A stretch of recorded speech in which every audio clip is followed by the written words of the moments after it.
శ్రీ గణేశాయ నమః. శ్రీ సరస్వత్యై నమః. శ్రీపాదవల్లభ నరసింహ సరస్వతి.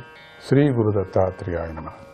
ఎల్లప్పుడూ చైతన్యమే స్వరూపంగా కల శ్రీ మహావిష్ణువు యొక్క లేదా దేవతల యొక్క క్షేత్రమైన నైమిషారణ్యమందు శౌనకుడు మొదలైన మహర్షులు స్వర్గలోకంలో గానం చేయబడేవాడు మరియు భక్తుల చేత సదా ధ్యానించబడేవాడు అయినటువంటి శ్రీ మహావిష్ణువు తెలుసుకోదగిన వారై 1000 సంవత్సరాలు సాగే సత్రయాగాన్ని సంకల్పించారు. ఒకనాడు ఆ మునులు ప్రాతకాలంలో యాగాన్ని నిర్వహించి ఆపై సూత మహర్షిని సమీపించి ఆయనను గౌరవించి మర్యాదతో ఆసనపై కూర్చోబెట్టి భక్తిగా ఇలా అడిగారు. ఓ పుణ్యాత్మ, పాపాలు లేనివాడా, నువ్వు ఇతిహాస పురాణాలను ధర్మశాస్త్రాలన్నిటినీ అధ్యయనం చేయటం మాత్రమే కాక వాటికి వ్యాఖ్యానం కూడా చేశావు.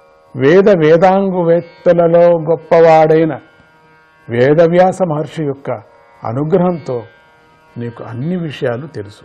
అన్ని గ్రంథాలను సారమైంది, గొప్పగా మేలును చేసేది అయినటువంటి విషయమేదో దాన్ని నిశ్చయించి మాకు తెలియజేసి బోధించు అని అడిగారు.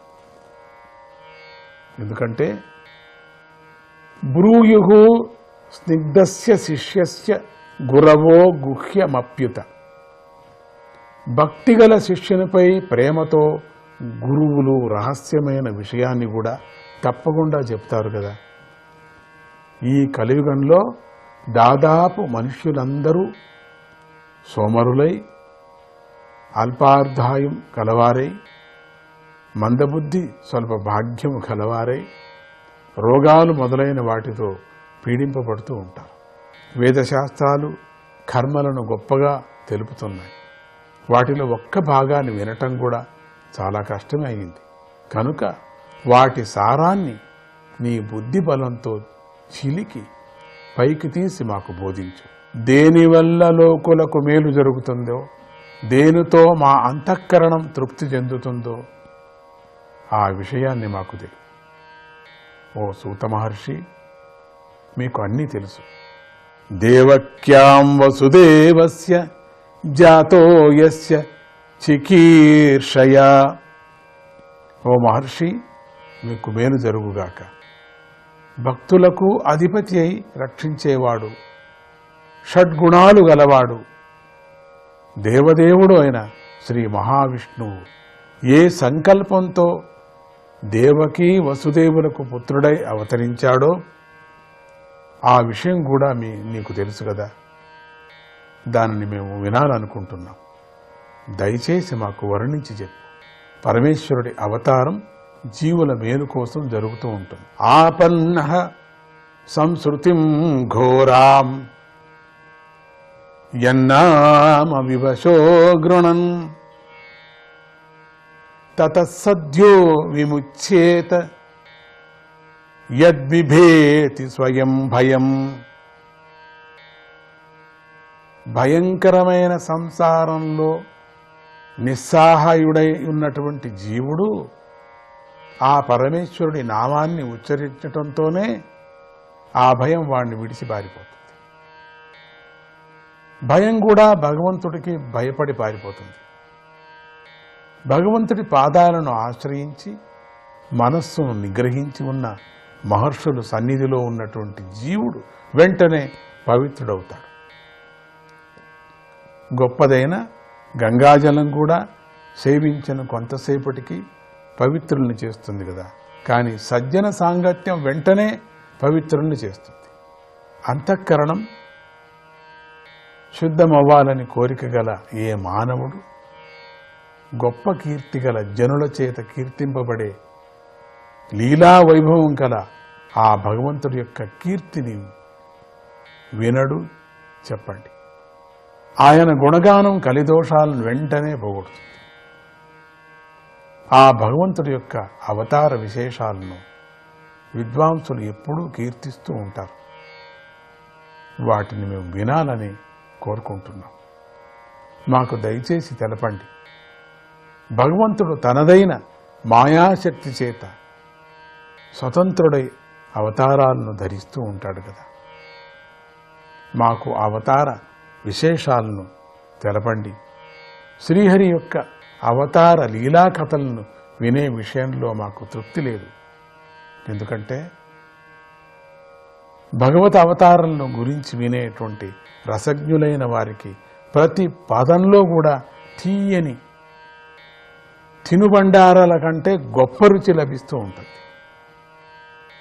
శ్రీ మహావిష్ణువు లీలామానుష విగ్రహుడై రహస్యంగా ఉంటూ బలరాముడితో కలిసి మానవులకు సాధ్యం కాని పనులను ఎన్నిటినో చేశాడు.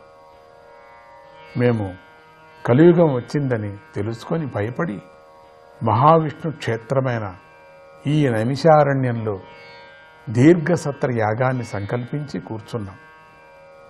ఓ సూత మహర్షి, మా పుణ్యం పండింది, నీ దర్శనమైంది, మాకు భగవంతుడి కథలను వినే అవకాశం లభించింది.